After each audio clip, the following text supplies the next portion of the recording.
Good evening, Reefers. So, Good evening. those of you that are observant, I've seen you already talking in the chat, notice there were two streams tonight. So, one of them is for mobile phones and is kind of set up in like a vertical format. And the other one is for computers, TVs, that thing, which is your normal landscape mode. So, if we look a bit weird tonight and you're on a computer, maybe you joined the wrong one. Just saying. And those of you that are even more observant will be able to count above, and those that can count above three will notice that Harry isn't with us. So he is going to join us, but he is snowed under, so he's running a bit late. Yeah, marine But snow. we have Jamie. Yeah, sorry guys. Cool. So how have you been, Jamie? How have we been? Massively busy, really busy, making progress. Outside of work, I've been really busy, obviously with this big thing behind me, which we'll touch on tonight. But yeah, it's starting to see some light at the end of the tunnel now, which is nice. Yeah. Yeah. How about yourself? You been up to much? Yeah, we've been up to a few bits and bobs. Just recently, we had the reef meet at Ben's Corals Yes. on Sunday, where I might have purchased some more coral. We did see that, Steve, and it wouldn't be Steve without so. No, exactly. So I picked up a Gonny and a Blasto from Ben. And then we left there and went to Viking Aquatics in the centre of Ipswich. Had a little look around there and I bought a coral. And then Steve, 44 ton, I think his handle is on YouTube, Ipswich Reef.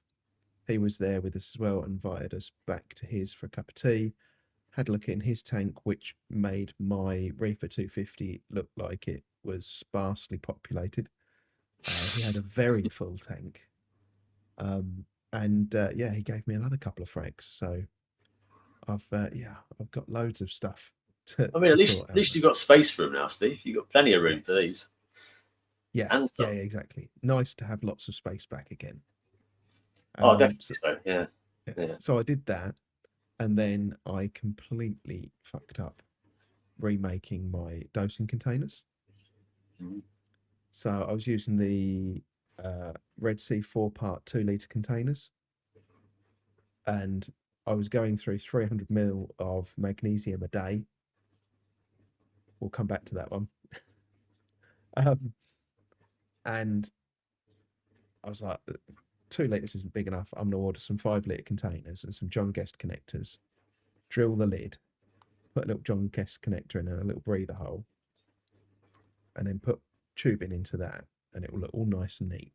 Did it all, and then all of my parameters were going down and down and down. What's going on? And then I did a manual dose and looked at the outlet, and nothing was coming out. And of course, you break the siphon when you put the John Guest connector in, so it just pulls air in at the John Guest connector rather than lifting the dosing chemical up. Okay. So I had to undo all of that. I've still got the 5-litre containers, but I've taken the John Guest connectors out. So that's kind of where I was with that one. And so then, what? So sorry, the seal on the lid where you adapted it yourself wasn't perfect. Where was the air being drawn in? I think because it wasn't reliant. So I think on the actual John Guest connector itself, that's going to focus. I think that doesn't create a airtight connection. So when it pulls a siphon all the way to there, and then it starts to pull air in here and doesn't continue it at the bottom and into your dosing container.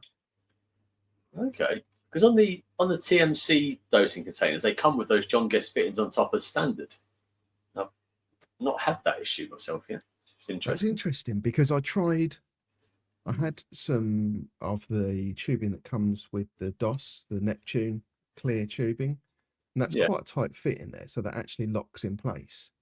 And I put that in, and at first I thought, maybe it's that. So I then got some. Did I then go to RO?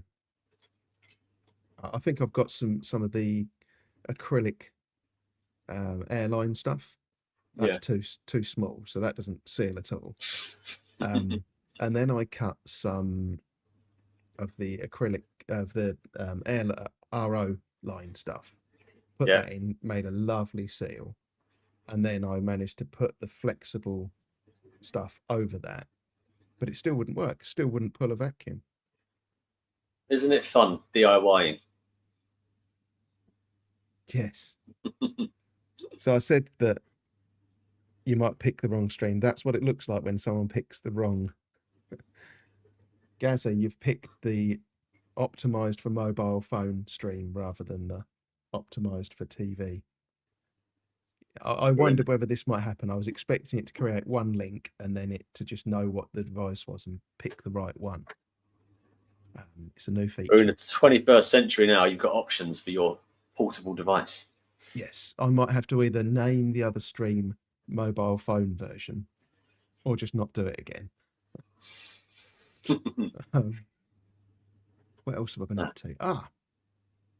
I've got a little feeding portal in the top of my netting, and I feed frozen mysis. So I normally go and get the strip of TMC cubes out of the freezer, and while I'm walking through, I kind of hold all four sides of it to melt the mysis around the edge, and then I get to the tank and I squeeze it, and it pops out and drops into the feeding portal. And the feeding portal is like right in the middle of the tank. I did it the other day, and it popped out. It came out really fast, but it came out at the wrong angle, and it went behind the tank. I'm like, oh God, that's gonna absolutely stink. So luckily, I've got one of those coral tongs, the grabbers. Yeah. And I could like contort myself around the edge of the tank and reach down and just get it. Lucky. And I managed to get it before it started to defrost too much, because it also landed on a Vortec power pack. Oh, so nice and warm. So it was nice and warm as well. And I'm like, no, that's going to be horrendous. It's going to smell. And I managed to grab it and take Do you know, I once did, when I had my freshwater stingray tank and all the predators, I used to feed them like 2 kilos of frozen food a day, like mussels, prawns, and tilapia fillets and that sort of stuff. And I used to just get handfuls of frozen mussels or defrosted mussels and just drop them in the top. 1 or 2 times I just got a bit lax with it and just dropped handfuls in, saw a load fall in the tank. I thought, good.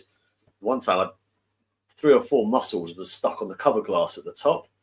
I didn't know that. And obviously, this room as a fish room is a warm, humid environment. It don't take long. Come in the next day, and it was just like the most putrid, rotten mussel smell you could imagine. And then not only that, but when I sort of put my head over the top, because I'm a short bastard, and saw where they were, and went to pick them up, they were just like mush. I couldn't even pick them up. It was just like putrid mussel paste all over the place. Oh, grim. And it was probably just in line with your nose as you peeped your head over to look in as well. Oh, it didn't take long to find it. Yeah. Yeah. So I've just had a message from Dave as well saying the comments are all over the place. Yeah. So next week I'll only run the normal format. I won't run the mobile format. Okay, but good news for the people in the chat. We can see comments from both, so we'll pick them up. Yes. And weirdly, it was showing the comments on the stage. I've just switched it back on again. So hopefully it will put all comments on the screen as well. There we go. Yeah. The last bit of news from me is I bought a nice little grafted Monty from Prestige Reef at Aqua.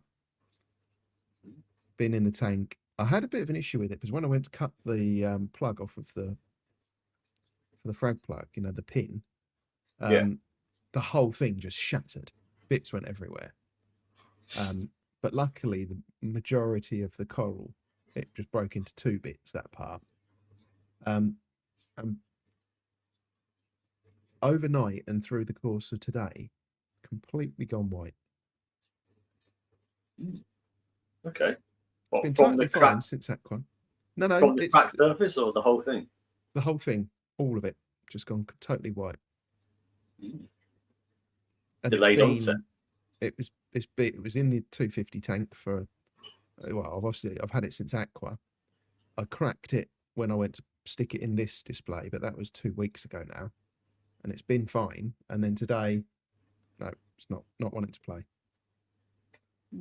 Is it still polypy though? Can you still see life on it?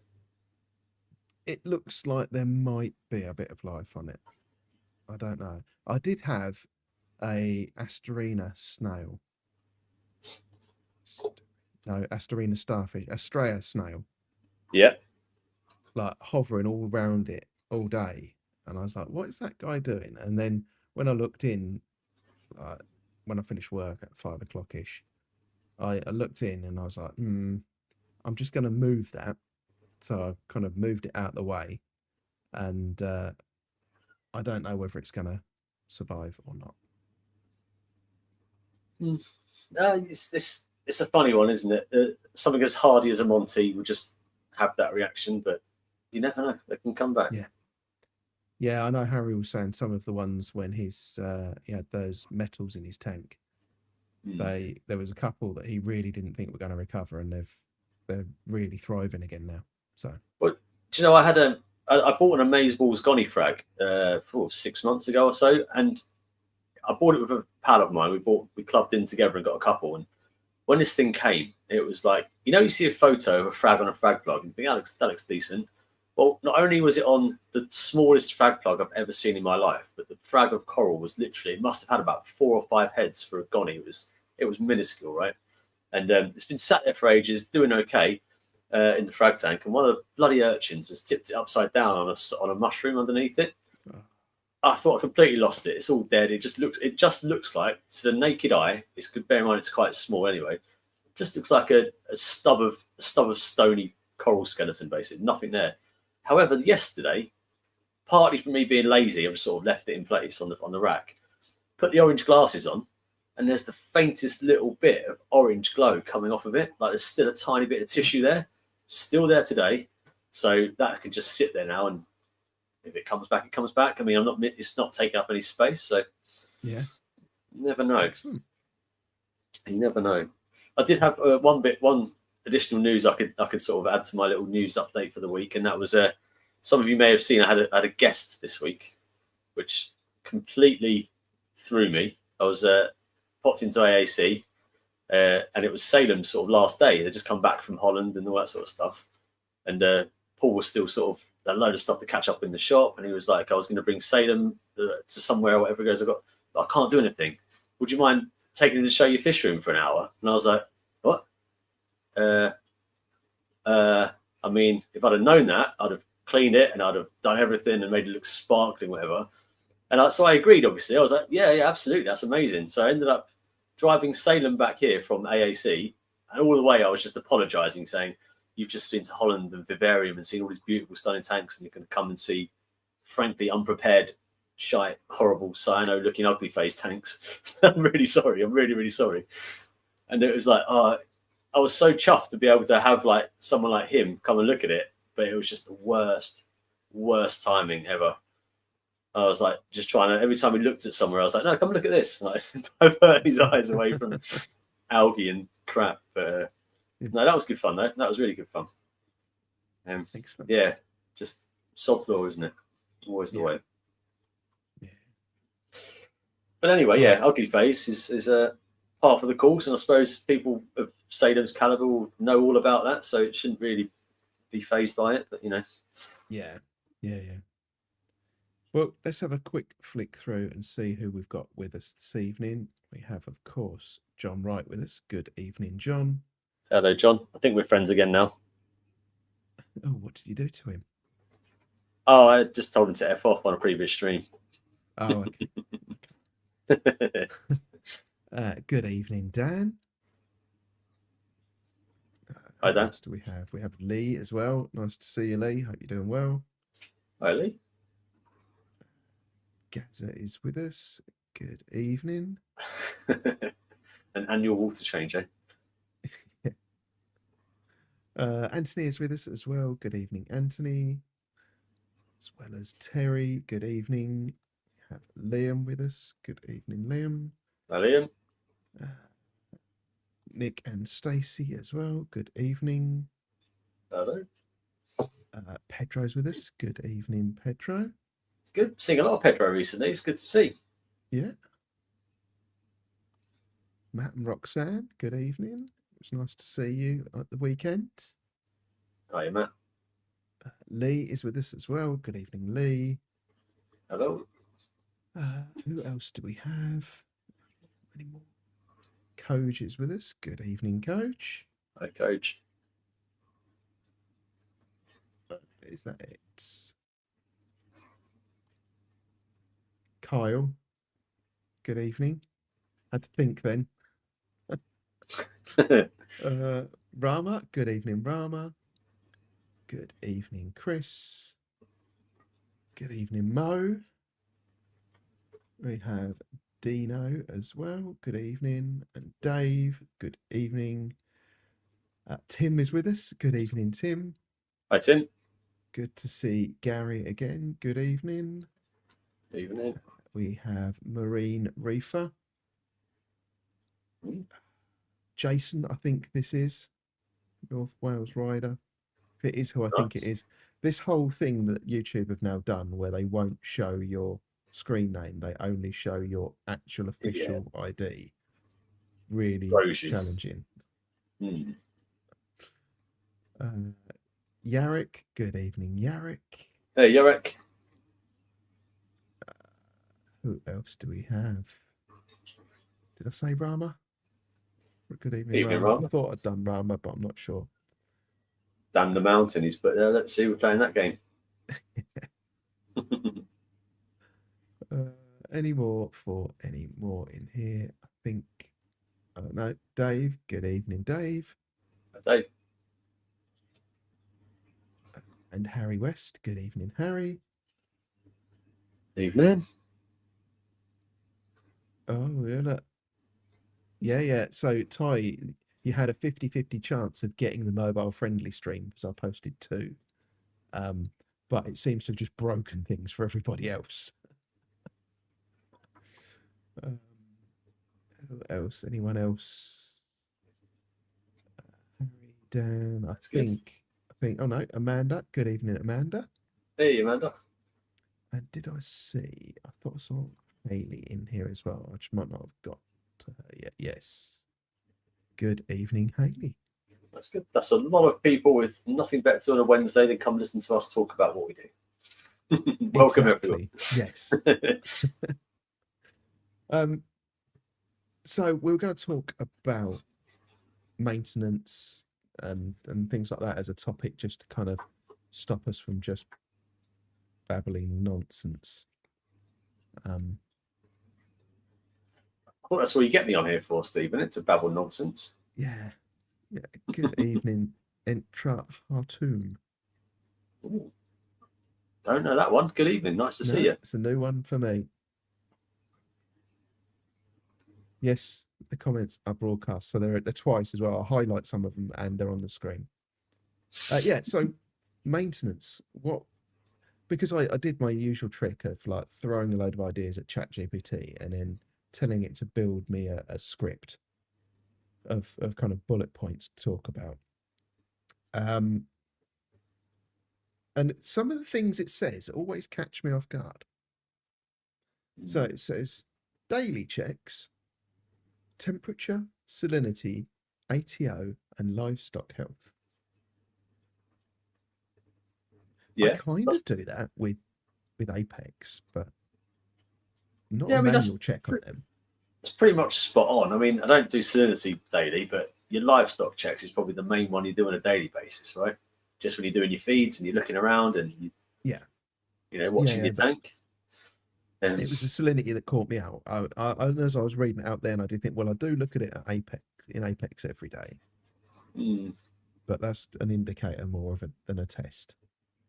Yeah, I mean, if your ATO's working, your salinity is not really going to change, is it? I mean, unless you're dosing shed loads of 2-part or whatever. But Yeah. mm. Yeah. No, it kind of threw me when I saw that listed. Um, so what is your preferred salinity tester? I am boring. I use the refractometer just because it's the easiest and quickest one to use. I occasionally calibrate it, a bit of RO or accuracy. I've run out of accuracy, but I use that. It's so easy. I'd always bang the drum about getting a proper hygrometer, and I've got one. And I must have used it about twice when I first got the tank. It's just so easy to pick up a refract, isn't it? Just do it. Yes. So easy. Yeah. So I would say that probably 90% of the time on the same refractometer. I also have a hydrometer. I always fall back to that if the refractometer gives me a reading that I don't think is maybe right, or I have any doubts. And sometimes I'll just use the hydrometer, but not as often as the refractometer. You're right; it's much easier to use that. Yeah, that's so convenient. But then I have noticed if you drop them a few times, or certainly if you drop the mechanism in your tank and it gets wet above where it's supposed to get wet, they can be really unreliable really quickly. You almost have to calibrate them daily. But if you care for it, I've had mine for years now and trusted bit of kit. Yeah, it's just dead easy. But again, I don't test salinity. I'll probably do it weekly, if that. Not very often. As important as it is, you know. Yeah. It's obviously one of the more stable units we've got, right? Because in theory, it can't go anywhere. It can only go up if your ATO fails or something. Yes. Yes. Yeah. Definitely. I had an interesting one when I first set up this tank. I have the Red Sea ATO, and I've got a 25-litre drum that I have all my RO water in, and it's got one of those little caps that you put on as well as a screw cap. Yeah. Like a bung, and then I've got two holes drilled in the bung, one for the power for the pump and one for the hose. And I put the siphon brake above that cap, and then it's like the full length of that cable of that hose you get. So it pumped, and then when it stopped, it basically just emptied that whole hose into that cap on the top, which went over the top, which then went into that cabinet, which then rolled out the back of the cabinet and all on the floor underneath my tank. Oh, yeah, that's annoying. Yeah. I don't have any siphon breaks on mine, but I just make sure that the water level is lower than where my sumps are, just so it can't siphon and a bit higher up. But I've got the siphon breaks. I just never cut them in. It's probably just stupid. I probably should do just as a backup to a backup, you know. But I didn't. Yeah, because couldn't you pull? Obviously, your hose has to stay above the water level in the sump. But if like your return stopped, does the water level go up to that hose? Probably wouldn't on my 6-foot tank. It might on the 8-foot tank. I have to double check that. I mean, we're talking about like the stars aligning with things to go wrong for that to occur. Because you'd like to think if your return pump broke and your sump filled up, your ATO wouldn't kick on to be able to back siphon, right? Yeah. Yeah. Good point. Good point. Yeah. But you never know. Look, trust me. Now I've said that, what's going to happen? Guess what's happening tomorrow? Yeah. Yeah. No, I've flooded this room enough now that I can't be doing that again. No. And then weekly water testing. So weekly checks. It says water testing, glass cleaning, light dusting, and feeding adjustments. ChatGPT's halfway there, isn't it? It's in the right ballpark. It's getting better. Yeah.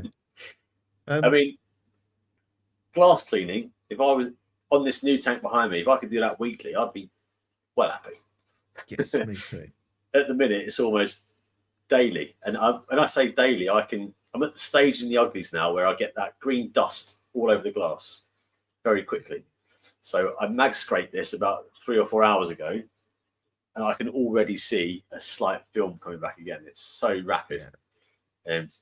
So yeah, that will go away. On the main tank, the established tank, I'll take twice a week glass cleaning. Yeah. It needs it. It does need it. What was the other ones? Feeding schedules. Light dusting. So I guess more important if you've got fans. Yeah. For that, which is a good one. It's a good one to add to the list because it's one of those ones that maybe you wouldn't automatically think of. Yeah. I mean, if Steve from Exodus is in the chat, I clean my fans every week. Don't worry, he doesn't watch this. No, they. To be fair, that's a good shout because how often or how many of us religiously clean our fans on our Radions or whatever, or you don't, do you? You wait until you get, oh, that looks really dusty. I'll clean that now, and it's usually months in between. Yes, yeah, exactly. Or it gets noisy. Yeah, Dave Senna made a good point about leaving your glass filthy. To be fair, on the new tank, I was doing that at the start as I was putting out phosphate and nitrate because it was all like dead rock. I was letting it get filthy and then just swiping big sheets of it off basically and just getting rid of it like a nutrient export.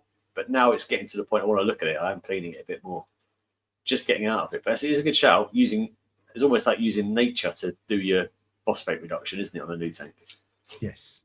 Yeah. So I was trying to leave my side panels and just do the front, and then that's kind of a halfway house because you can still look at everything in there, but you're allowing it to build up. So. Yes, John Wright's going through the same things. He's going to have sort of a new tank syndrome sort of sorts, isn't he? Going through that now. Welcome to the club, John. We can all send our algae and cyano photos in. All new sand as well. I think there's probably more bacteria in your sand than maybe you give credit for. Yeah, I'll definitely say new sand will really kick up silicate sort of bloom, and diatoms will follow, and all the rest of it. Yeah. So John, you're going to have massive biceps in a couple of weeks. Doing your glass every day, rather than just one massive bicep. You've got to alternate, right? You always got to alternate. And also, John, another tip: if you sit on your hand for half an hour, it's completely different. So try that.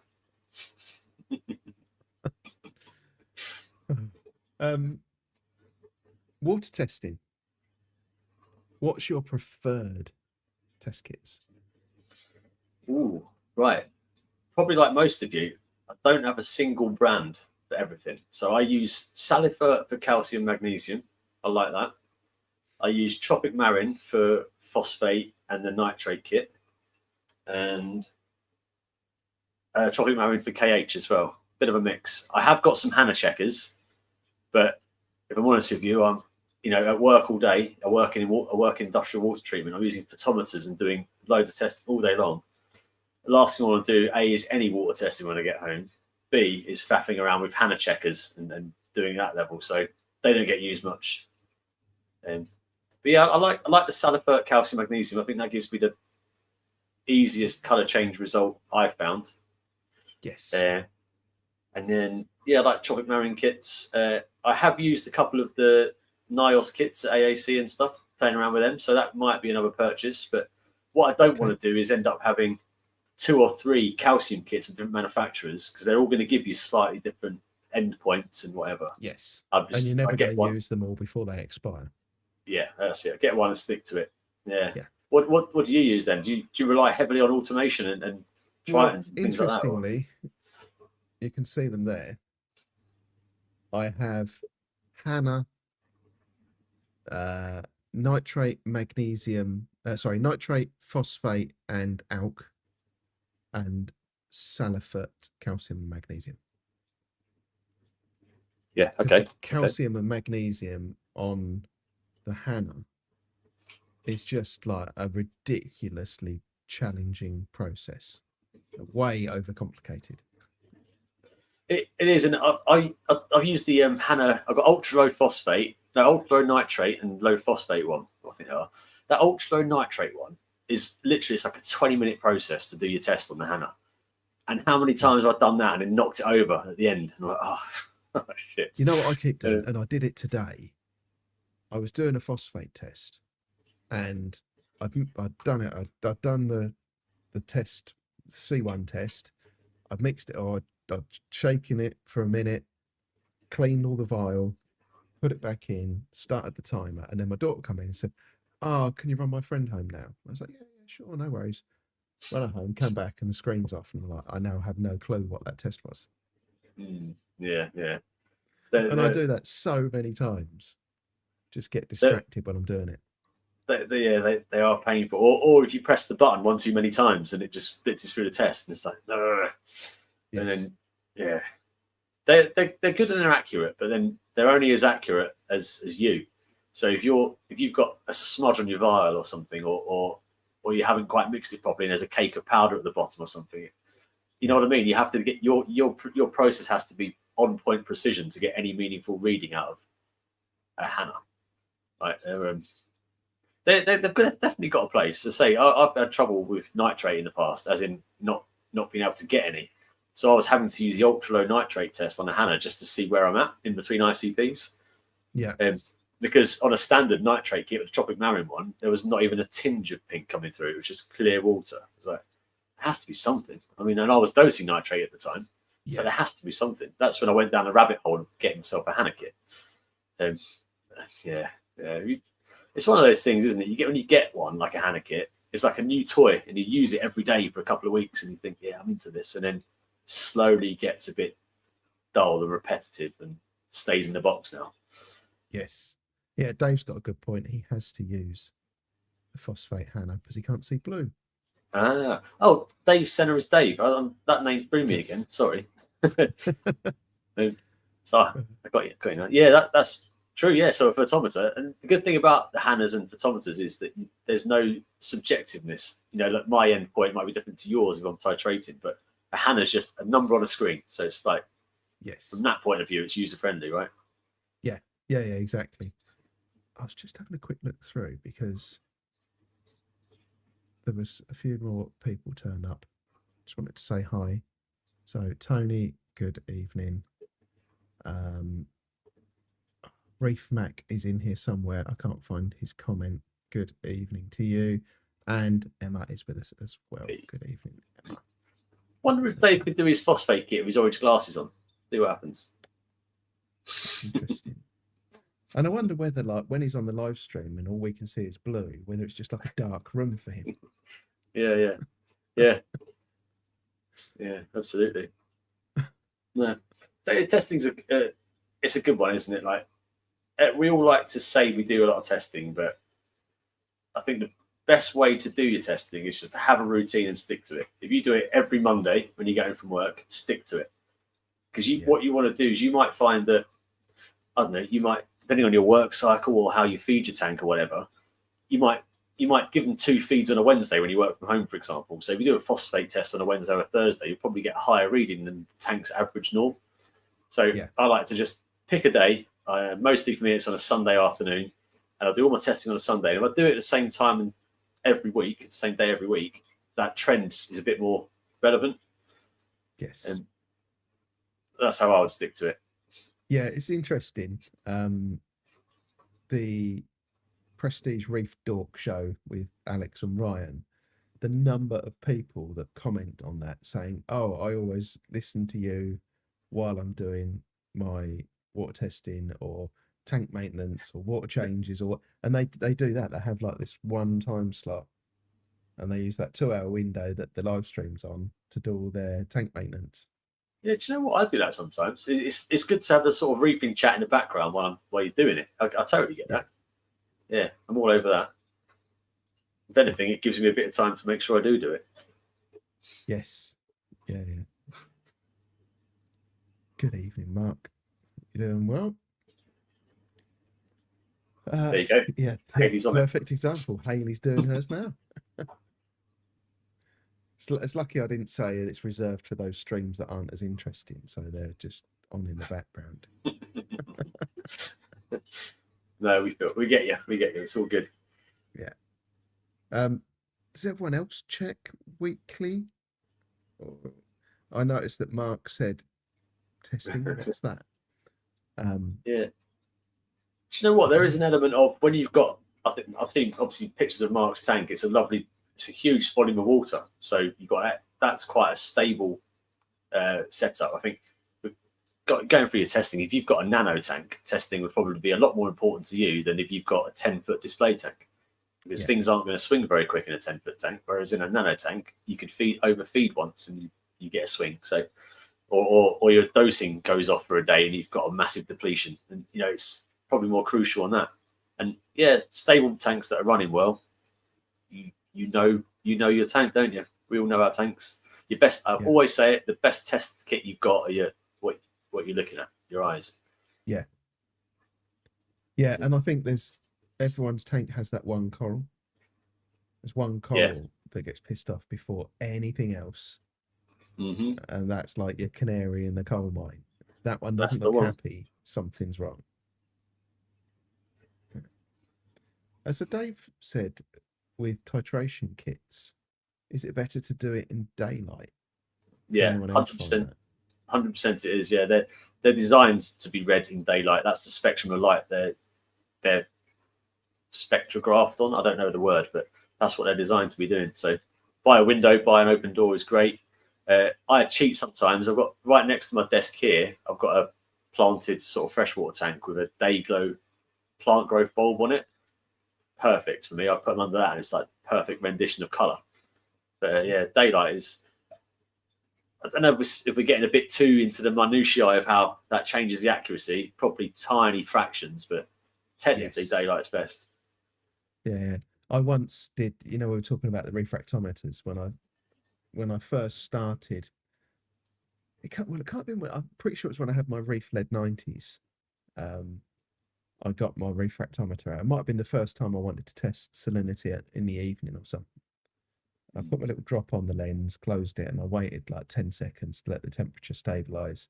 Put it up to my eye, and I thought, I'll use the tank lights. Looked in, I'm like, just blue. I can't see a line on there at all. Yeah. So, what else does ChatGPT say you test for weekly? It didn't actually say what the individual tests would be. No, okay. But it did say, what's one thing you wouldn't skip? And I think it's either a really easy answer or a really hard one, because there is one really obvious one, but I think you might see it in other ways other than testing. Yeah, so I think my most crucial test I do is alkalinity. That's the one I'm worried about the most, because I'm in the process of adjusting my dosage at the minute. So that's the one I'm keeping an eye on. Yeah. So I don't know, really. Salinity. Salinity's got the biggest impact because it can really fuck things up. But you tend to notice that before needing to test.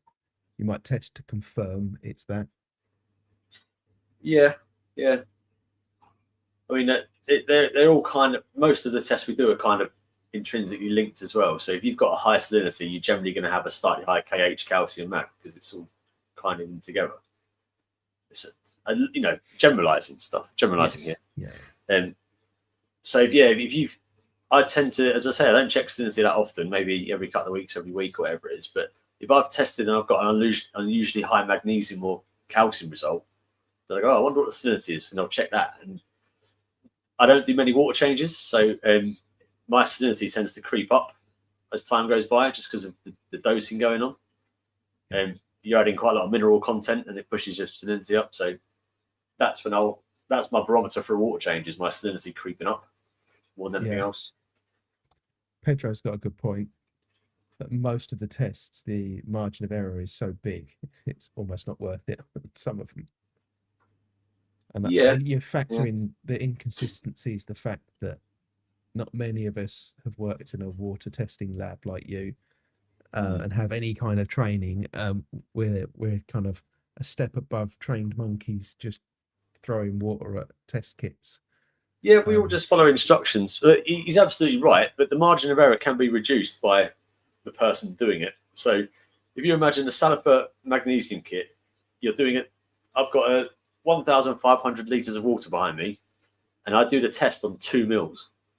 Now that 2 mil isn't really representative of the whole system. It could be, depends where I take it from. But what throws the test out the most is if your line on the syringe is faded, or you've got an air bubble or something in there, and you're putting in 2.1 mil or 1.9 mil, that's going to throw your result out quite a bit on such a small volume of test water. So that's the one drawback of that test, is it's on such a small volume.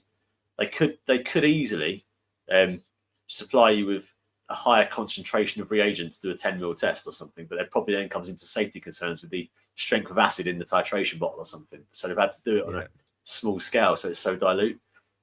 But that's basically, in a roundabout way, what I'm saying is the smaller the sample size, the bigger the margin for error. So when we're again at work, if I'm testing for sort of say calcium hardness is still important in what I do. If we're testing that down, we want to know it's below sort of 1 or 2 parts per million. I'll do my tests on 50 mil or 100 mil sample. So it's a huge sample volume to get better accuracy.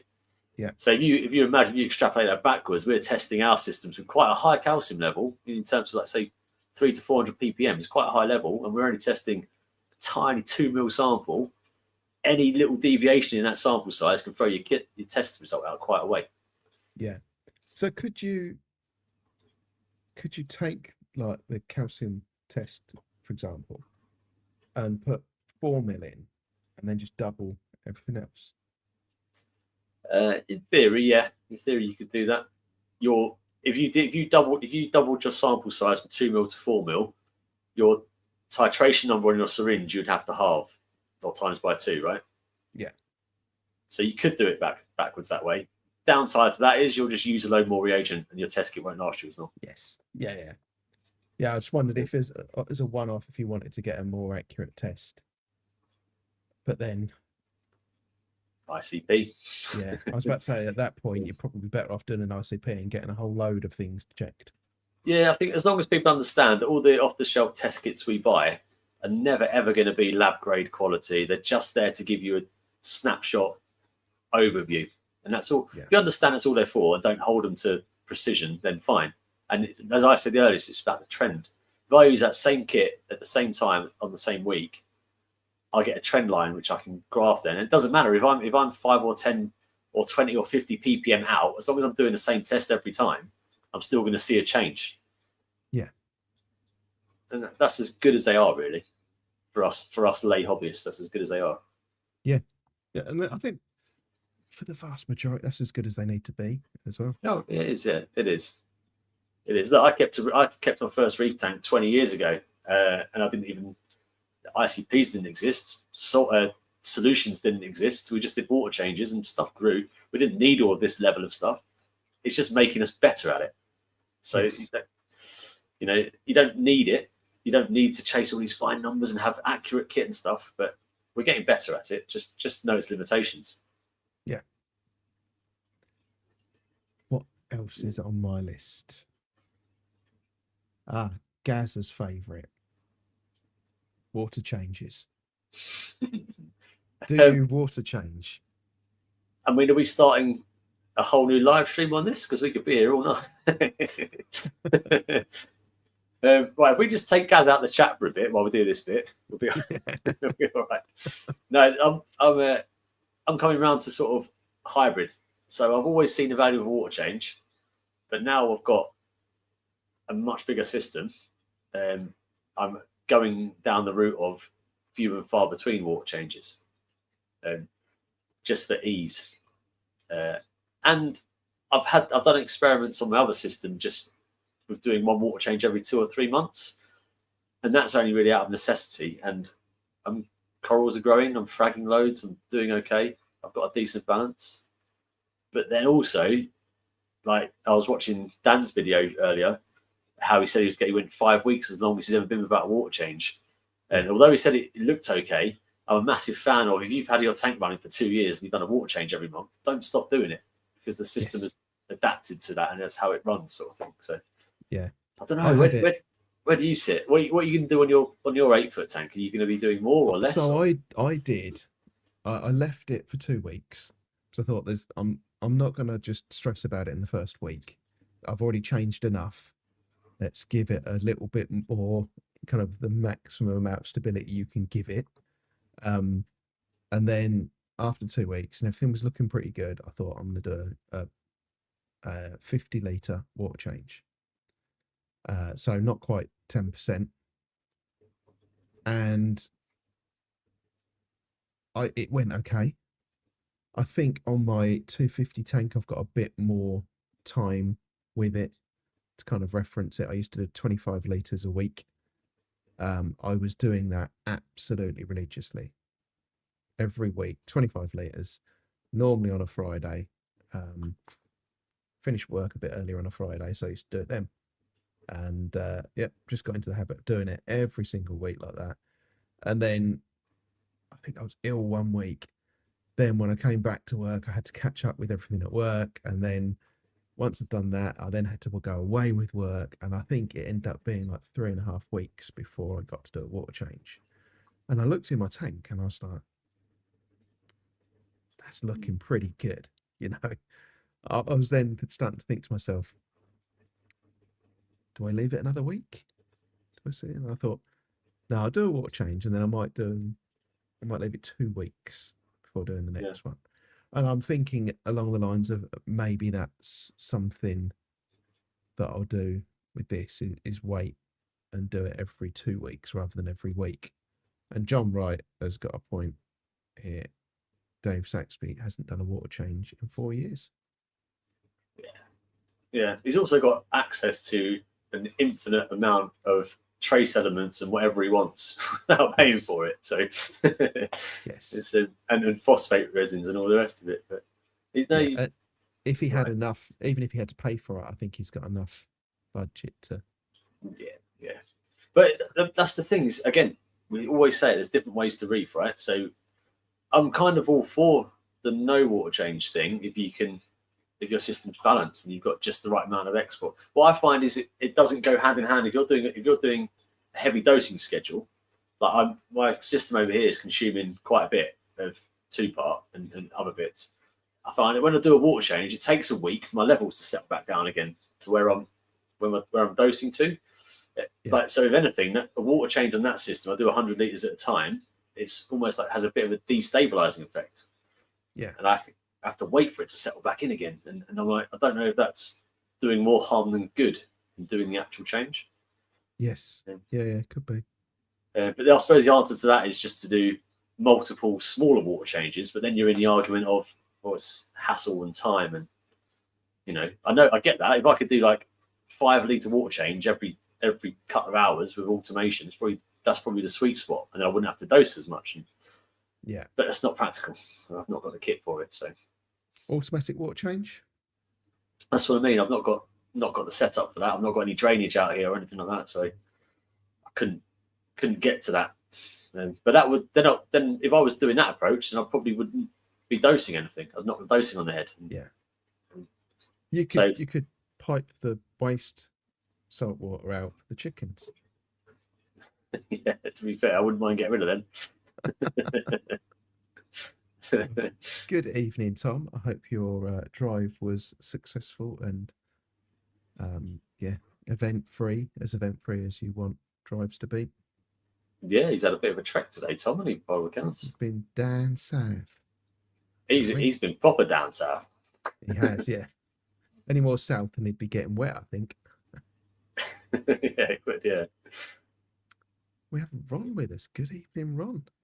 Ron. Very disappointed. I posted a parcel or a little gift to Ron, and I chose tracked 24. Made sure that I drove to a specific post box that wouldn't have already been collected to make sure it was going to get with him today, and it didn't turn up. And it's what you still paid sat for in a warehouse in Chelmsford. So, it wasn't alive, was it? No, luckily not. Good. No, Royal Mail's a pain in the ass. It is, yeah. It's a shame Harry isn't here because he could have been telling us all about his automatic water change system. Yeah, no, again, I like the idea of that. That's probably, there's not many people that could probably have got access to do that or do that. So yeah, whatever we say about water change, yes or no, we said this on a Friday Live a little while back. Just creates carnage in the chat with people going, "No, you should. No, you shouldn't." And it's like, it's very divisive, isn't it? Yeah. Yeah. No, it is. It is. But yeah, so I like the fact I've now got two separate systems, so I can start to play around with things like this. I think I'm going to try and not do it on that one and see what happens. And part of the fun for me is like working out for myself. And yeah, if it works, it works. Yeah. So you don't get natural salt water, I assume. You make your own salt water with RO and salt. Yeah. Yes, always made it. Yeah, yeah. I've not got access to it or the practicality to keep going to collecting. And there's a companies that can deliver it and stuff. I wouldn't mind, just doing one or two changes throughout the year with natural seawater, just as a bit of a mix. But no, I'm all artificial, synthetic. Yeah. Yeah. So your setup then for, let me see if I can find it now. I've got my microphone in the way, so I can't see that part of my screen. Go for it. Let's have a look. Your RO, where is that picture? My RO setup is very Heath Robinson-esque in this room. It's just stuck to a wall because I wanted it easy access. I used to have it in a cabinet, and when you want to change the resin or change the cartridges, it was such a faff to undo all the push fits and unscrew it and get it off. And I've just got it stuck on the wall right where I can see it. I can stick a wash basin under it when I take it apart. Easy. Yeah. Yeah, I can't actually find it. I'm going to have to download that one again from where you sent it to me earlier. Because I don't know where I saved it to. No worries, no worries. But yeah, from that, I've got a long length of RO hose, the permeate, the RO, which I can reach both tanks with. So I just stick it somewhere and bulldog clip it on. It's all manual here, hence the floods on occasion. I did notice that. The reason I couldn't find it because I was looking for pictures, not videos. Operator error. I do fully intend. I'll narrate a bit when you've got this on the screen, but there we go. So that was showing where the hose comes in through the top of the wall, runs around behind the tank and into my very neat looking RO setup. You can see my TDS coming in is quite high. It's usually about 300, 290, 300 coming in.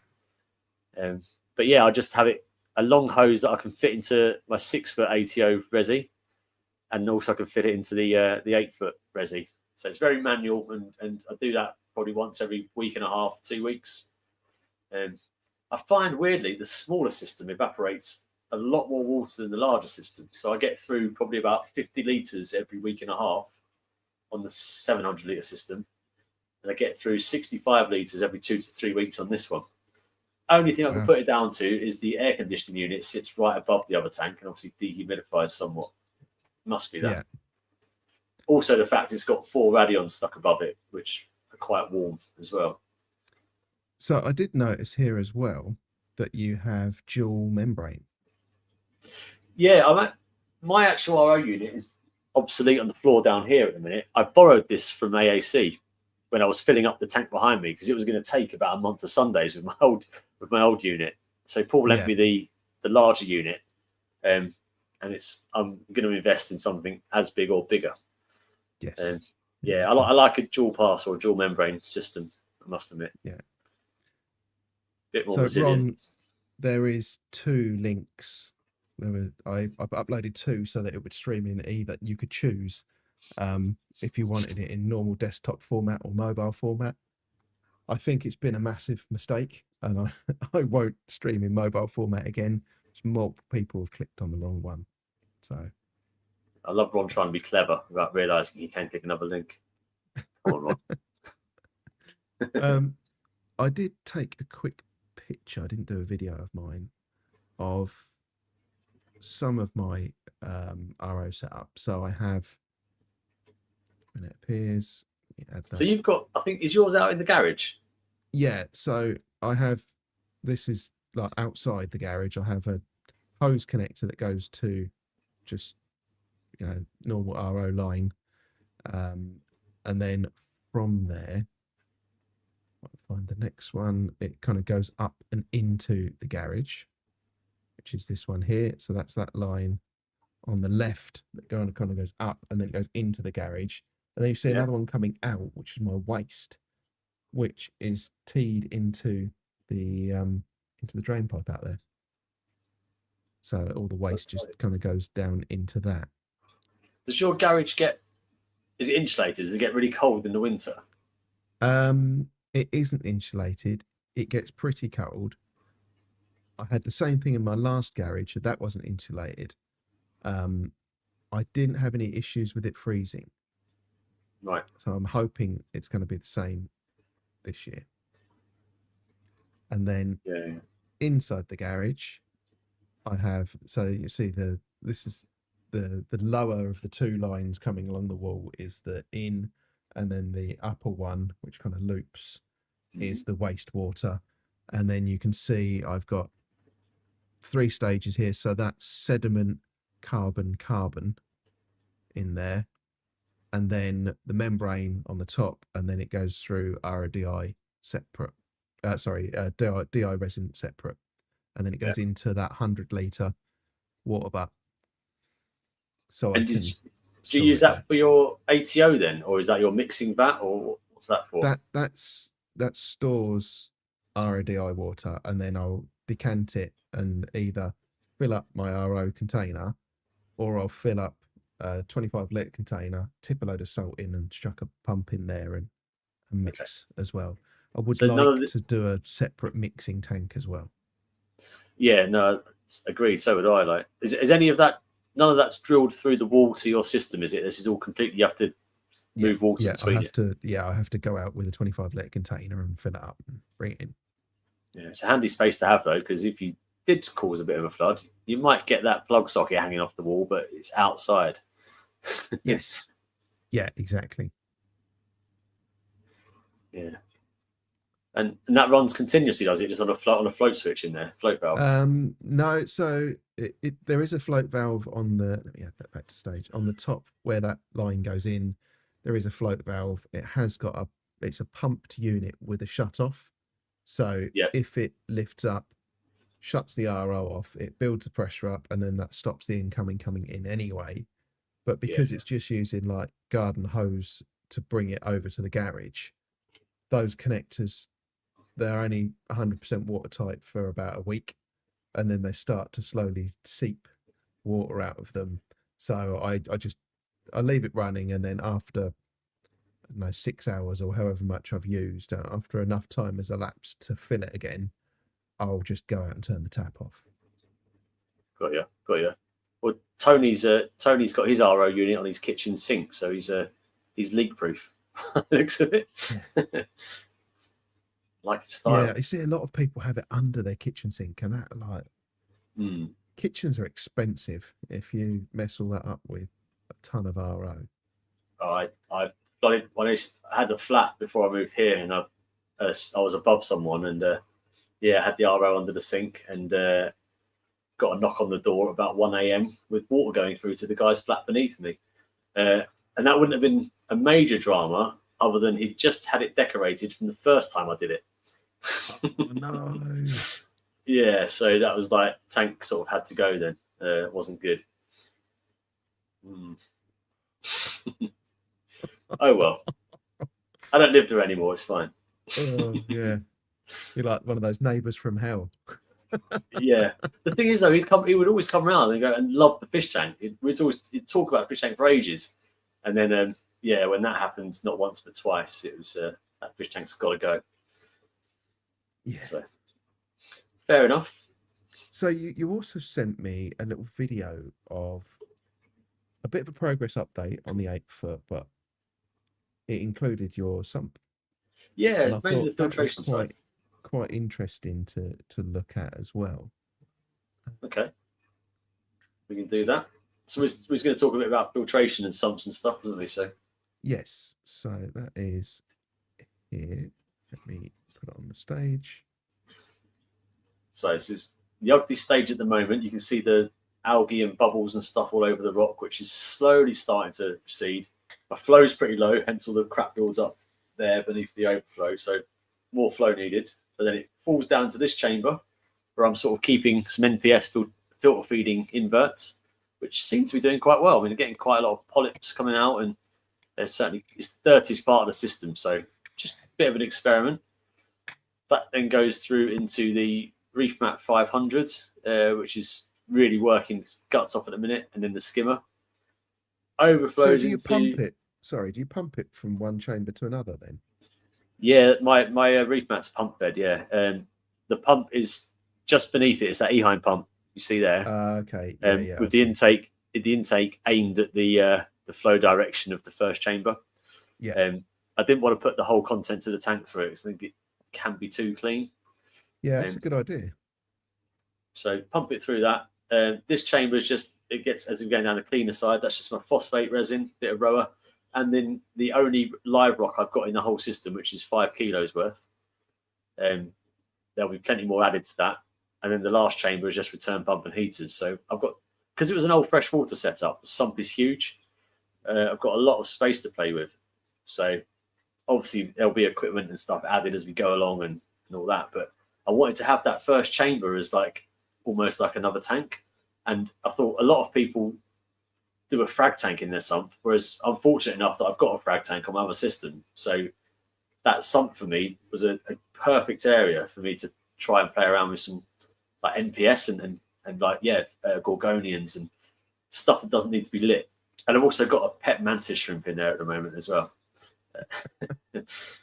So it's a bit of a living area.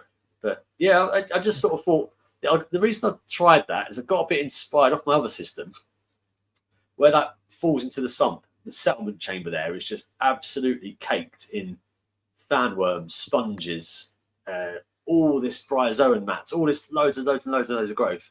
Obviously taking full advantage of all the waste going on the open. I thought, do you know what?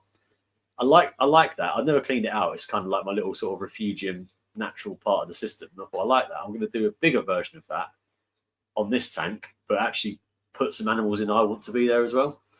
Yeah. So there's all little bits like over the last couple of months I've been picking out like oysters and clams and oysters and things that I found on the live rock in the old system. And there's an oyster growing in between the branches of one of my torches and stuff. So I've just cracked them all off and just chucked them all in there. And they all seem to be, they're like, I get as much interest out of the little beasties I find than the stuff I go and buy. So it's kind of like a little hidden away, well, it's a space to use really for stuff like that. Yes. Look who we have. Hello. Hey. Harry. How are you doing? Can you hear me? Yes, we can hear you. Oh, okay. I can't hear myself. Oh, well. So long as you can hear me. I've got Just take one of the ear cups off a little bit. a mic problem. Yeah, then I can hear me. How are you? Okay. Yeah, not bad. Yourself? Good. Yeah, I'm doing well. Thank you. What about you, Jamie? Not too bad, thanks, H. Not too bad. You keeping busy? Good. Yes, I certainly am. Yeah. Good, man. Glad you could join us. So I can see everyone. Yeah, sorry I'm late, but it's good to be here. Good to see you. Hello. I see everyone saying hello. Sorry, go on. Jamie, why one return pump and not two? Good question, really. I've never thought about adding in the resilience. I probably would do when that one dies. That's my old pump I used on a system before, and it's probably a pump no one else uses. It's an Evolution Aqua Vari pump, VARI Vari pump. The reason I've got that is because I've got the 20,000 litre per hour version on my koi pond. I've got the 10,000 litre per hour version on my other marine tank, and that's the one in between.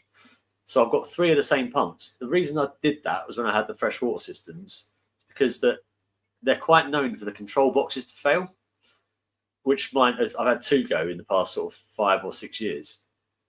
By having the same brand of pump in all of them, they all use the same control box. I've only ever had to keep one spare. So that's why I've stuck with that pump for now. When that gives up the ghost, I will probably put 2 smaller pumps in, just because I can and because it's safer. But yeah, I've only got the one. Yeah. So I'll run through, because when I saw your video, I thought, well, I better do a similar one. And I've got 2 on mine, because that was one of the things that I wanted to try in this setup. So you see where it comes in, I've got a load of bio media in the bottom there, a load of live rock kind of shoved in, and some more over the back there. You can see the colour of the sludge in that skimmer at the moment. And yeah, you can see just about see my 2 return pumps over there. Do they feed the common return, or have you got 2 separate returns? They've got 2 separate returns. And they've got some more of the rock from the old tank in there while the new rock seeds. And then you can see this is where I keep my RO and dosing stuff. Nice. So it's all kind of tucked away in there. I know we spoke off screen about your sump, but say it on here because it'd be a good conversation. Absolutely love the setup of how you got a split sump. Yes. Such a cool design. Yeah, quite a few people, when I've posted videos of this, have asked me how I connected the 2 sumps together. So you can see there is a pipe that goes through at the back, and there's one at the front. And if I scrub back a bit more, you can see one of them in the front there by all that rock. And then I think, too far. I see you got your skimmer mount sorted as well. Looks good. My skimmer mount, sorry. Your UV. Yes, yes, sorry. Yeah, I got it reprinted in the end so it would fit on the glass. Yeah, it looks good. Scrub. There we go. Yeah, because the glass is thicker on this sump than the other one. So shall we quickly go back to water change or no water change? Because that's such a topic. Harry, you run automatic water changes, which we talked about a little bit. Okay. Yes, I do. Yeah. Why you chose to do that and a little bit about it, and I can share pictures to support that you sent me. Okay, yeah. So I think the obvious one is convenience, right? We know that water changes often do good and can replenish trace elements as well as remove excess nutrients and that kind of thing. So I wanted to do the water changes, but yeah, as I say, part of it is convenience, but also I think stability-wise, especially at the time where I was dealing with heavy metals in the system from a failed bit of equipment, I think to constantly be flushing out the tank and it not being in kind of big bulk hits. I mean, in that scenario, I did also do some big water changes to get them out as quickly as possible without disturbing, the system too much. But yeah, I think automatic water change, I think it's just very good for stability. And yeah, I've been really enjoying it. I've noticed a difference, certainly, with my tank. Certainly in regards to nitrate and phosphate fluctuations, I notice that they're much less apparent. They still happen, but then my feeding habits fluctuate slightly. So I would expect that to be the case. I work from home primarily, but sometimes I'm not. But when I am, you walk past a tank and they look hungry. So they might get a little bit more than they would otherwise. But yeah, I really enjoy the automatic water change. And of course, I'm using my natural seawater as well. I say mine, I don't collect it like yourself, Steve. I'm not that brave. But I have that delivered. You can see it goes into that system that I've got outside. Inside there. So how much do you store in those? Is that 1,000 litres each side? Yeah, so I keep 1,000 seawater, and then the other one is 400 litres, I want to say, or thereabouts, which is the RO. My auto top off isn't actually plumbed into that. That's exclusively for customers. They are both getting the same water though, so it's not as if I'm having superior water than my customers. But I like to see mine. I like to have it here visually, because if that was empty outside and the float valve had failed or something and I didn't know, I'd rather fill this one up independently, which is 25 litres. I probably replenish it every 4 or 5 days, something like that. And that's running both the 5 foot and then the smaller little cube there as well. And then obviously it's handy just for storage of IBCs. That isn't quite as pretty or winterproof as I would like it to be. That's kind of on the to-do list, but that is the lines for the automatic water change, which again I would like to change to the thicker RO tubing, because at the minute they are just silicone. And yeah, there you can see my DOS. So they went outside. Well, the first DOS went outside.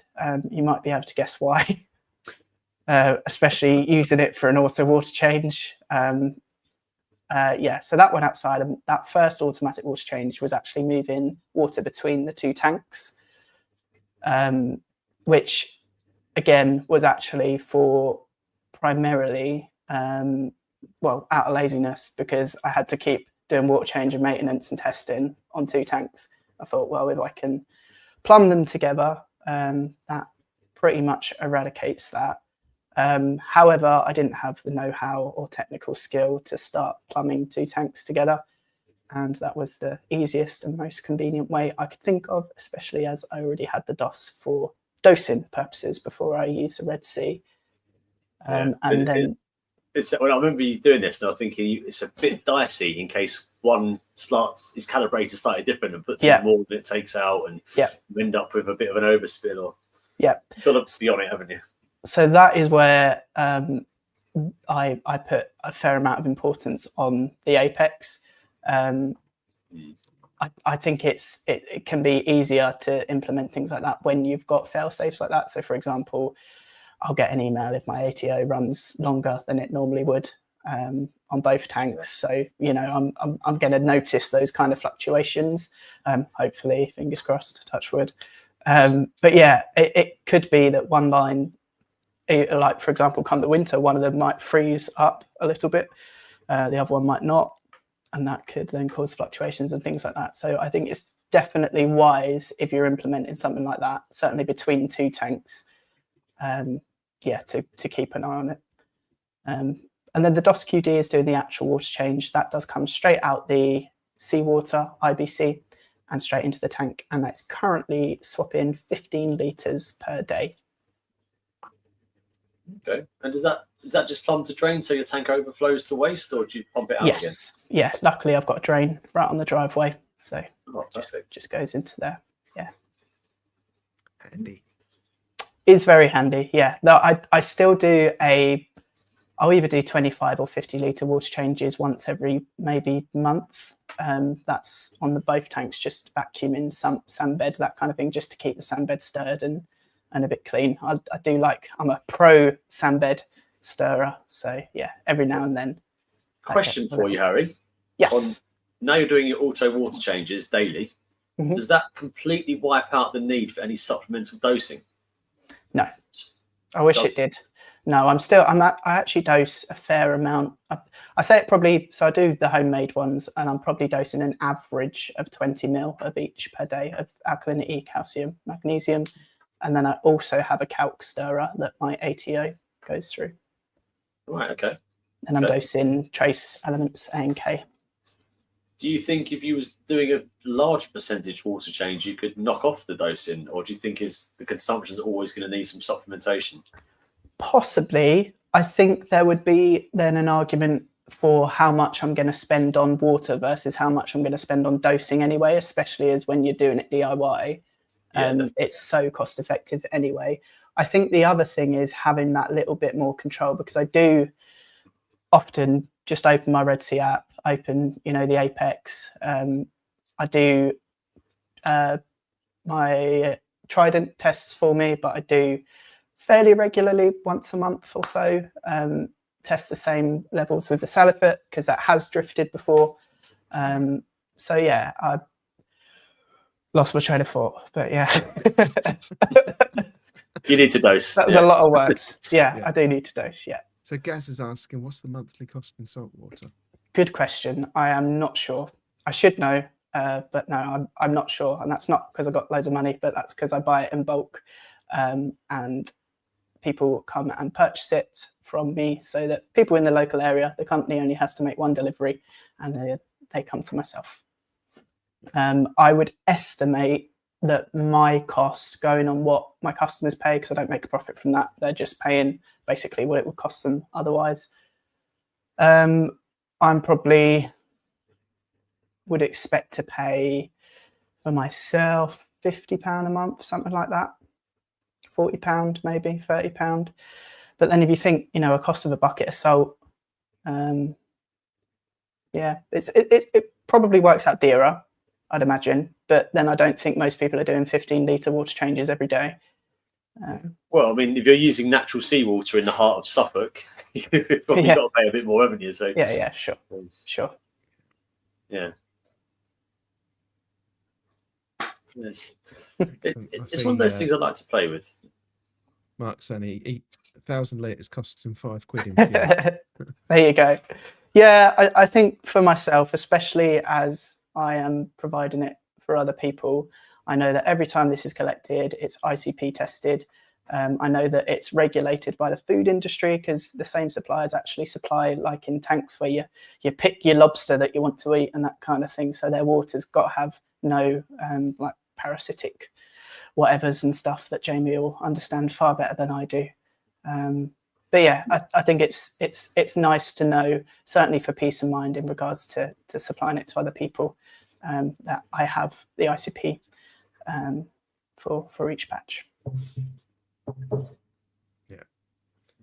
And Matt's accusing you of being shittish businessman because you don't make profit. Yeah, No, well, there you go. Well, do you know what it is? I think it's similar to like the ABC reagents, right? It might seem that that's a lot for liquids and stuff, but actually for me, the reason that's a good business move is because a lot of people that hadn't previously heard of Marine Spec are now coming on the website because they already knew of that product and were looking for it in the UK. So by importing that and packaging it up, putting the stickers on, whatever, and bringing that in, I'm now getting a lot more traffic to the website. And I think the same goes for the seawater. If people are just browsing on Facebook Marketplace or whatever, and they say, oh, this guy does seawater, they come round and they see the tank and they see I've got some corals there as well. And I might say, oh, I do 3D printed bits as well if you need anything. So I think, yeah, I probably should reassess certain things, but it's not a loss leader. I've got it, Harry. You're like the supermarket tycoon where they get you in to buy bread and milk for no money at all. And then have big shiny Pringles stands and yeah, exactly. It's like Lidl, isn't he? You go there for some bread and you leave with a jet ski and a fishing middle of Lidl, and...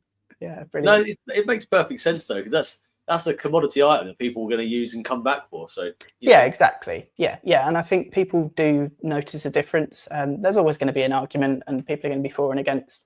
But I kind of say to people, yeah, I can do artificial water if you want it. I'll say I'll give you, a couple of months of this at the price of the artificial. See how you get on with it. See how your fish react and that kind of thing.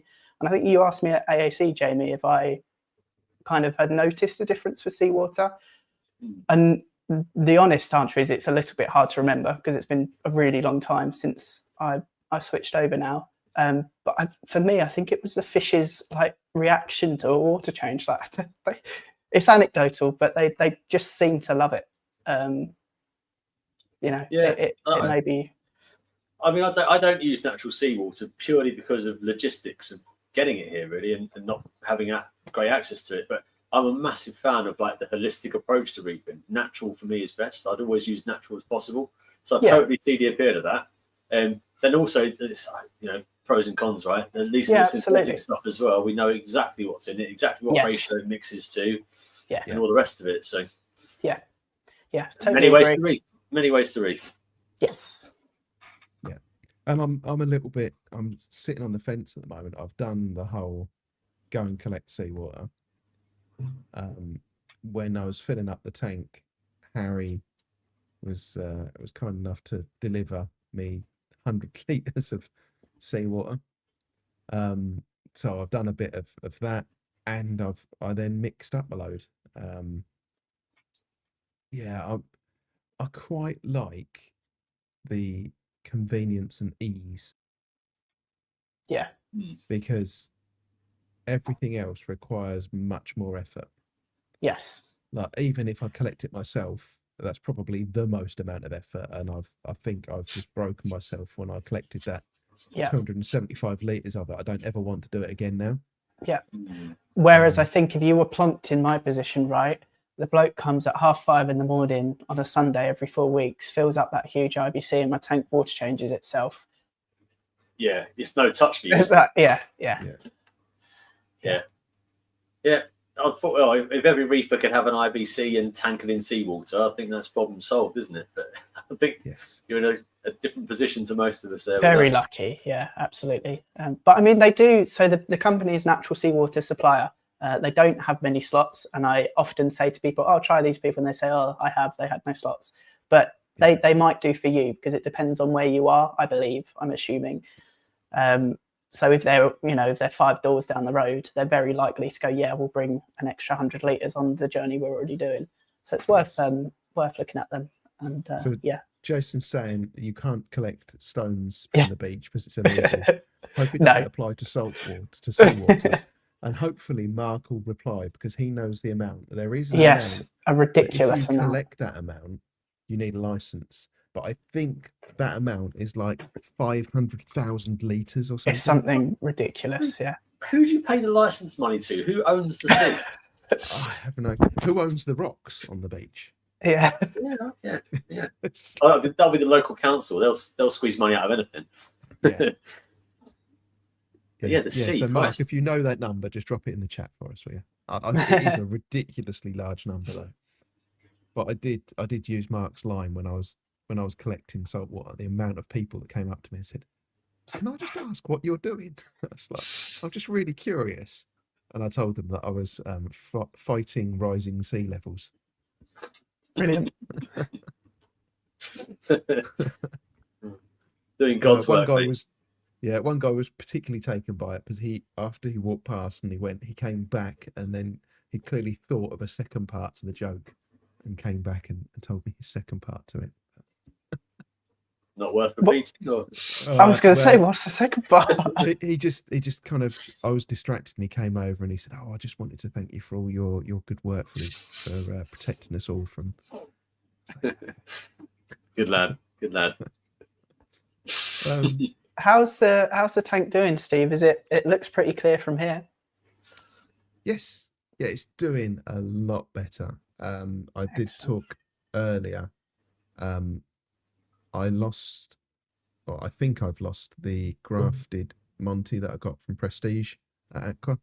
It was fine yesterday, and then I looked at it this evening. I don't know whether it happened during the day or overnight, but it's just kind of completely bleached. Oh no, that's a shame. Well, I've got one, so when it grows out a little bit, I showed you the other day. Mine's a bit unhappy because it's getting stung by a Monty that I believe was dead, so I stuck it on top of it.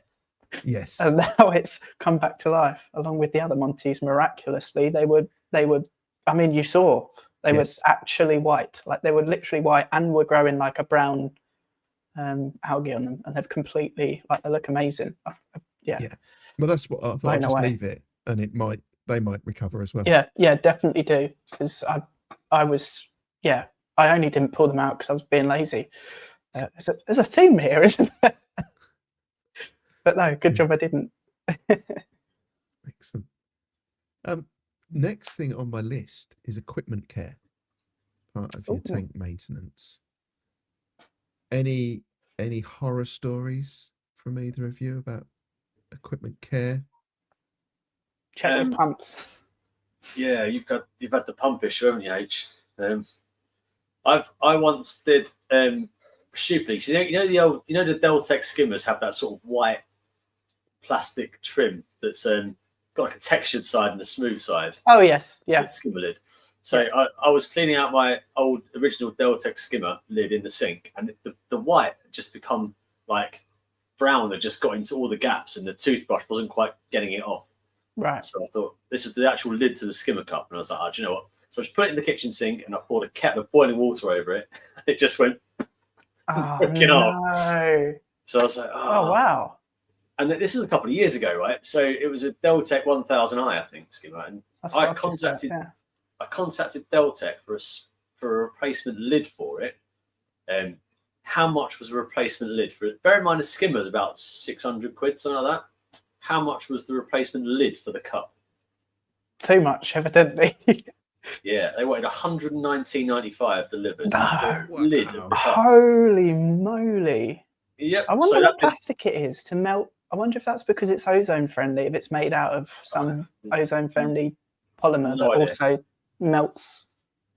No idea. So I got out my solvent weld and just melted it. Yeah, don't blame you. But yeah, that was a bit of a disaster. So obviously stupid as well, pouring water over plastic or whatever. Stupid. I know that now, but I just thought to snap in half is quite excessive. It just went, no? Yeah, it just went. Didn't melt, didn't crumple. It just snapped. The temperature shock must have just. So that was a bit of a disaster. Other than that, I've got a real knack of being able to take pumps apart and then never coming back on again. I'm really good at that.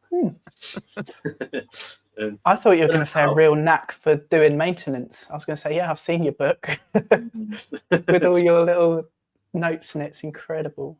Oh, I keep records of everything I do, and when I last clean stuff and change lamps and all the rest of it. But doing the doing, I'm not very good at. So, my Reef Octopus skimmer, I've not cleaned in 2 years, like the pump or anything, just because it's still running well. I'll wait until it's not. I don't routinely do it because it's such a bitch of a job to get it all out. Yeah. But as I say, whenever I take pumps apart, they don't seem to come back on again. So I try and leave them. I've got a tip, I suppose, which is if there are like consumables that you need replacing yearly, i.e. if you get like food in bulk, or if you get UV bulb is a really good one, that kind of thing. Write a list of those yearly kind of consumables and give them to your partner or your mum or whatever. You say, this is my Christmas list, and that becomes your Christmas list every year. So I know this year, I hope, Anna, if you're listening, I'm going to get a UV bulb for my 20-watt Deltec skimmer. Ask me if you need the model number. And then I know as well that it's going to get replaced yearly, and I'm not going to leave it 2 months too late or that kind of thing. That is genius. That is like the old boring socks gift at Christmas that you never want, but you always use it. Exactly. You don't want to spend your own money on stuff like that, right? That's a great idea. Yeah. I just replaced my UV bulb with Deltec. It was like crazy. Yeah. When Harry mentioned it the other day, I was like, that's a really good idea. It's a really good way of doing it. Yeah. Have you told your parents yet that a Deltec replacement bulb is 65 quid? Are they really? Bloody hell. 48 was, yeah. Oh, mine's 20 watt, so hopefully that'll be a bit more doable. Yeah, mine's the 48 watt. Is that just for the tube? Just for the tube, yeah. Maybe mine is, because Deltec do that double thing or something, don't they? And I think mine's the same size as yours, Steve. So maybe mine is the 48 watt. It's good job. Okay. Good job Anna didn't get you the 20 watt one. Yeah. Whoops. Yeah. So, and then you got to get the sleeve as well. Do you replace a sleeve every year? No, I've never replaced it. I was quite surprised how clean mine was when we took it apart when I moved tanks. That's good. Yeah. If you the pro tip, if you are cleaning your UV sleeve, it's obviously a quartz sleeve. Best thing to use is methylated spirits. Don't use anything else. Methylated spirits to clean that. Yeah, it's quite a delicate quartz glass. Is quite a delicate material. Yeah. Methylated spirits. What you should use to clean it. I thought you were going to say don't drop it, so I was quite impressed when you Don't drop it. Don't over tighten the nut on the top because that will crack them as well. Yeah. They're a pain. But It's the yeah, same I'm true going to for- make a note of that because that's a very handy thing It's to the know. same true for wizard sleeves. From that experience. oh, they can take a lot more of a beating. They can.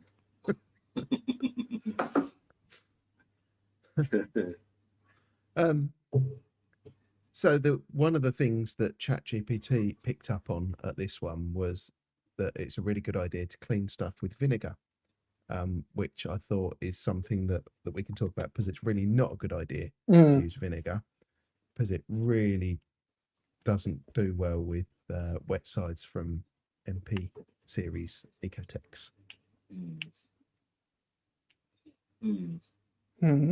I recently had an impeller.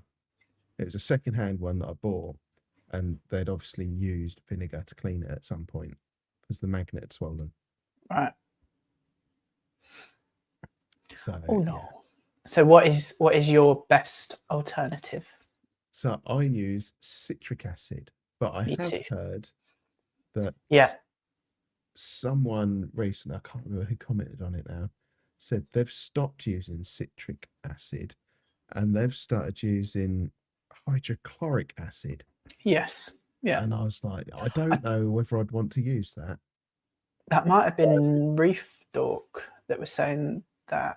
Maybe I could be wrong, but I think they were saying it was still a bit too corrosive or something, right? And the other one's better, I think. I'm not sure. Yeah, I know hydrochloric I think is more corrosive, but it's also that it's more corrosive, so you have to be a lot more careful with it. Right. So is it more a case of it works quicker, or I didn't know if one was like more, I don't know if this makes sense, but maybe one's more reactive on like polymers than the other is. So is more likely to damage a certain plastic or, that kind of thing. I think it's a bit like making orange squash and drinking it, or just drinking the cordial straight from the bottle. So hydrochloric acid is diluted down. It's nasty stuff, but it will cut through calcium carbonate like nobody's business. But I don't know. Everyone probably does it already, but I generally do my descaling and pumping in RO water, so you can use a lot less acids than tap water. Yeah. Ah, interesting. So if you've got a bucket of tap water with a fairly high hardness content, like London Thames water sort of thing, if you pour in your acid, half of it straight away is used up buffering against the calcium in the water. So if you use RO, you can use a lot less acid. Okay. There's a third option here as well. Muriatic acid. Seen that, yeah? Yeah. Interesting. Yeah, they're all good. They're okay. I just buy I go to like Home Bargains or Poundland and buy the Kilrock descaler. Use that all the time. I think that's citric based. Okay. I just ordered a 5 kilo tub of citric powder. Yeah, I've used the powders. Yeah, I do the same. I like what Tony's just said because I quite agree. You do get a bit confident, don't you? And you get your hands in there and give it a nice scrub with a toothbrush. Yeah. And I like how when you're using citric acid, you find every single cut that you've got on your hand. Yeah. And you say to yourself, I could drink this if I want and probably be okay. No one else. Intrusive thoughts, just me. No, because normally after I've put one of my MP40 wet sides in it, it's not something you'd want to drink. No, probably not. No. Yeah, definitely don't recommend that. That was a joke. Don't do that. Evening, Kuma. Disclaimer. Good evening. Yeah. Hydrogen peroxide as well. Yeah. So actually, is he talking there about the quartz sleeve? Sorry, was that back in the chat about cleaning the quartz sleeve? No, that's when we were talking about hydrogen peroxide, citric acid. So this is quite recent. He's only just commented. Okay. And when I recently visited Matt at Aquatic Now, the importers of ITC and Reef Rock and Mastic, easy reefs, all of that stuff. He was singing the praises of hydrogen peroxide, and he says he always has it to hand. But what, cleaning your pumps though? Because it's not really a descalant, is it? It's more of a bleach, an oxidizer. So for cleaning all sorts of things, but I think one of the big reasons he keeps it is because I think in COVID times, back when we were all, on house arrest, he moved a reef tank and grabbed a rock and punched his hand or his forearm or something with vermitids, and just kind of carried on doing what he was doing. And then 3 days later, his whole arm had swelled up, and he had like a red line going up his arm, and he had to go to hospital and have intravenous antibiotics to bring the infection down before. Because obviously, if it goes in too far, it starts to turn into sepsis and things. And he was in hospital for like 5 days or something, I think. Shit. So and so if he cuts himself with anything now, the first thing he does, hydrogen peroxide on it. Right. So yeah, good for that. Good evening, Krusty. Hello. Krusty's Reef. Hey Dan. Good to see you. Well, shout out to Dan, to be fair. I'd give him a little shout out. He's helped me massively on Sunday to come and make this look pretty. I need to get. He sort of volunteered himself, and I'm just holding him to it. And now I've said it in public in front of all these people. He's gonna but I need Dan, not just for his expertise in growing a lovely reef tank. I just need his massively long arms that can reach the base of my tank. I have to get a step now to reach into the bottom of the tank. Yeah, I dropped something at the back. I won the frags. I've got to test the frags, and one fell down the back, and it's there now. It lives there now. It's not coming out. Can't get to it. Yeah. It's one of my favourite stickers as well in my sticker collection. He gave that to me absolutely ages ago in AAC, and I kept it because I didn't want to stick it to the cabinet in the old tank because I knew I was going to get a new tank. So it's been in my drawer, pride of place. And then when I stuck them all on, I was like, right, I can put that on now. When he gave me a sticker, I asked, it smelled lovely. I was like, where'd you get these scented stickers from? And he was like, what the fuck are you talking about? I was like, the sticker just smells amazing. Turns out it was in his car on top of one of those car scent things. Okay. And it absorbed them all. And I was like, these scented stickers are amazing. But no, I'm just an idiot. Good evening, Melinda. Oh, sorry. Hey, now. Hey, Melinda. Yeah, I had to put a trackie in my. I just printed a little trackie stand so it didn't get sand all over it, or in it, I should say. And I just had to place it at the bottom. Had to get my little step to get down there. Yeah. I mean, even rocking it out. I don't know what you did, Steve, but I basically had to get in there and was past rocks in and placed them. I couldn't do it from above. I know I could do it from above, but I had to use a step ladder. So I had to get several rungs up the ladder so I could actually reach in with it. Yeah. How is the tank doing, Jamie? Sorry, I probably missed that part. Yeah, we're nearly at the end of the ugly phase now. All the cyano is sort of going away. Algae's not too bad. There's a slight greeny brown biofilmy algae on most of the rocks, which just looks like a carpet of bubbles at the end of the day, where it's just gassing off. But the fish are doing most of the work for me. They're just chewing through it. Excellent. I think there's been some comments in this. They're just constantly grazing.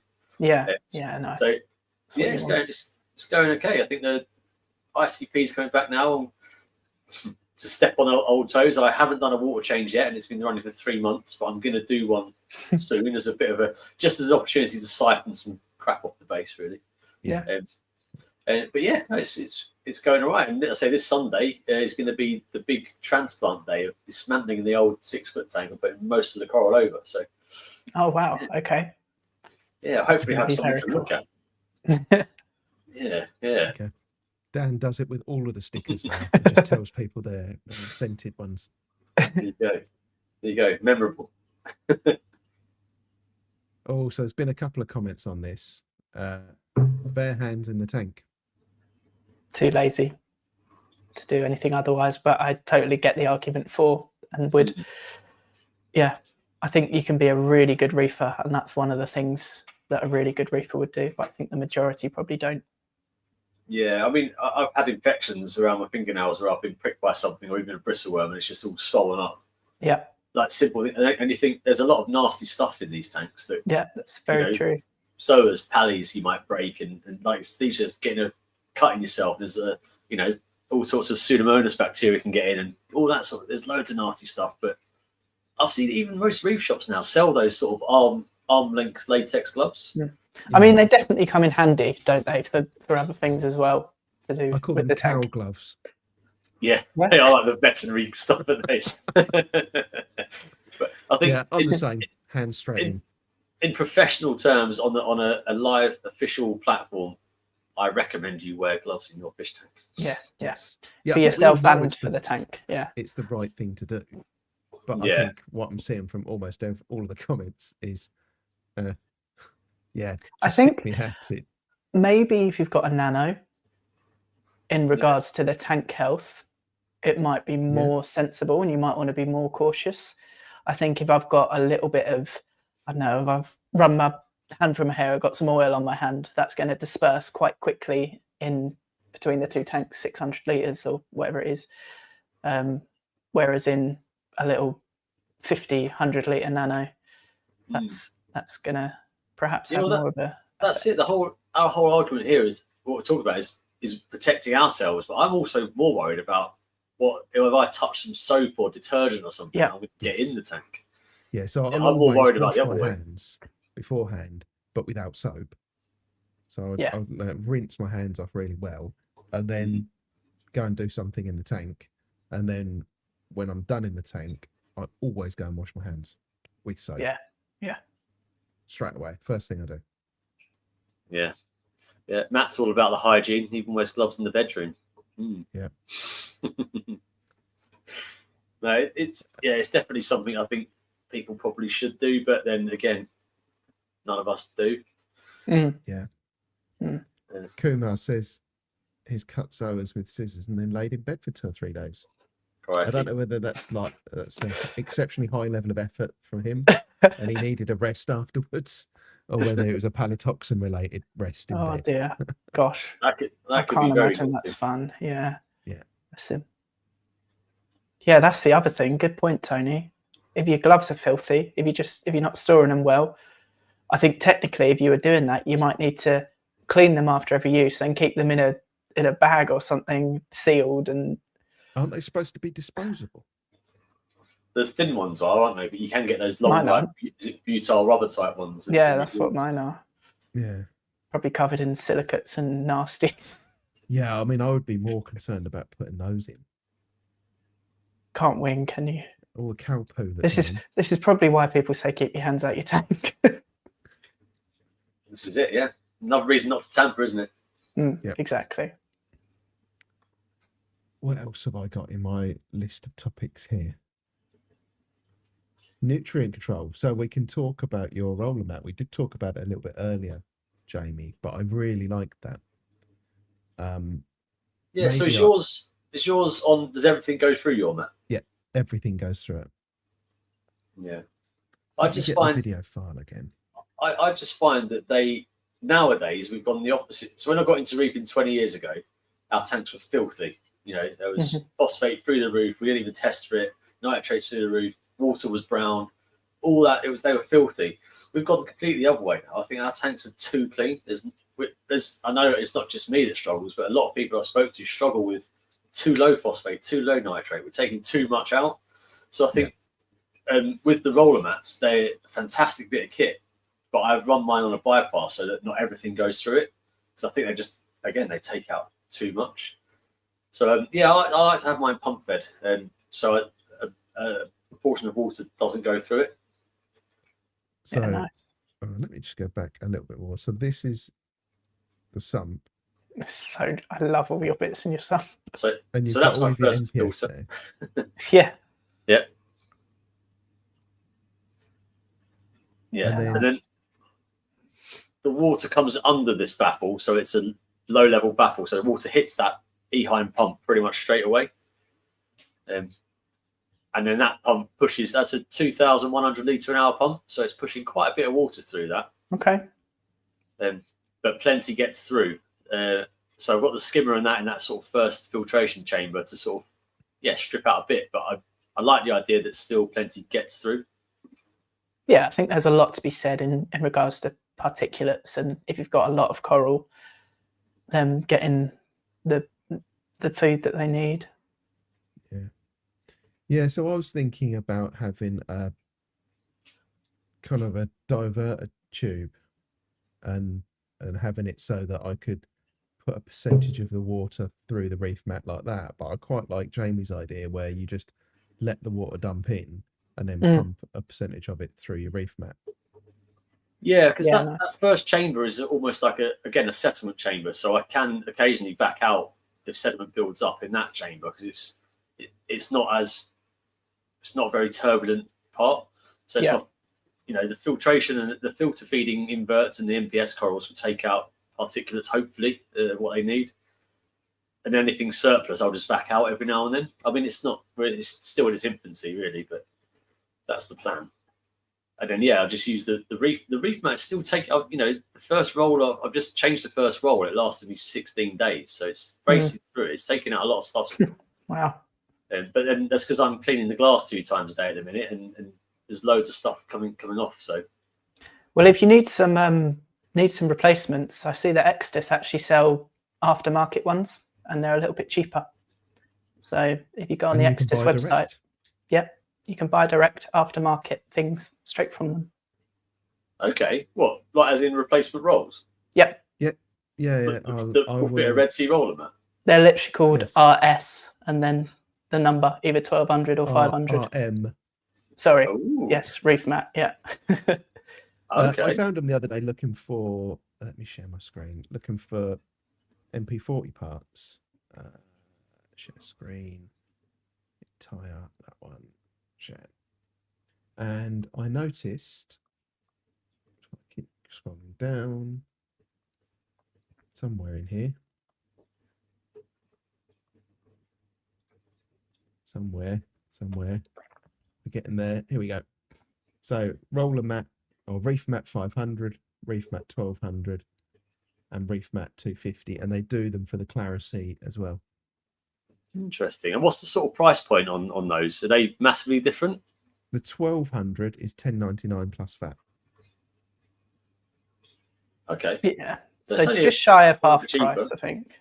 I don't know. Is it as much It's as that? about £5 cheaper. Yeah, it's not much cheaper. Oh, I thought they were 19. They're not 19? 18. Well, yeah, 19 quid, I think. But Okay. yeah, once you've added Shipping VAT, and... okay. Right. With you. this is Exodus, which is a distributor in the UK, Melinda. Yeah, so it's interesting that, and you can buy the coral glue and everything there as well. So I just went on there and I picked up glue. I think I was going to glue a roller mat and a new O-ring for the MP40 wet side, and unfortunately they didn't have any stock of the O-ring. That's the bit you wanted. Well, it wasn't. I wasn't looking for. I didn't need one. I just saw that they did them, and it's handy because I spent forever trying to find one on eBay the other week, and I managed to get one in the end. Cool. Nice. Yeah. Good stuff. Good evening, Reefing Radio. Hello. Good evening. But yeah, that's where I run mine, and on the other system I run it as a pumped unit as well, just to control it better. Yeah, that's I think where you kind of hit the nail on the head. You've got like ultimate control of the amount that's going through there without disturbing your overall turnover. Yeah. I've debated as well about dropping the pump size down, so putting less water through it, so it takes out less. But I can play with nutrient levels that way as well. Yeah, if I needed to. Yeah. So yeah, could even go DC and turn it up and down depending on where you test. You really could, yeah. You really could. It's It's just another level. So on the nutrient thing as well, and that I've got on my old system, I've got a light reactor, and I'm chucking keto away every month, loads and loads of keto. And I've started playing around with that. So again, with my nitrates and phosphates bottoming out, obviously the first question is why even run it? But I like it. But I can tweak that. I found that if I change the lighting phase by 1 or 2 hours, like if I reduce my lighting phase, phosphate will start to come up. If I increase it, it goes down again. You're really sort of like, it's like you get a god complex. I'm playing with nature here. Like, you should have less light. Yeah. Again, it's that nicety of it's natural as well. You know, I think that's that's the nice thing about that. It's good. I think everyone's system is different, but you get to know the little quirks of your own system, don't you? How to manipulate things. Yeah.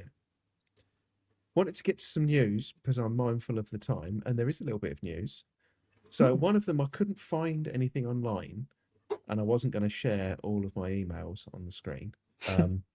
But I got emailed by Ocean Census. That's weird. Why is that not? Let me remove that. Add. That's a better picture. Yeah. So they take pictures on the Great Barrier Reef and they upload all the pictures, and then the public can go and analyze those pictures. I talked about it in a live stream before. That's how I won the PADI course.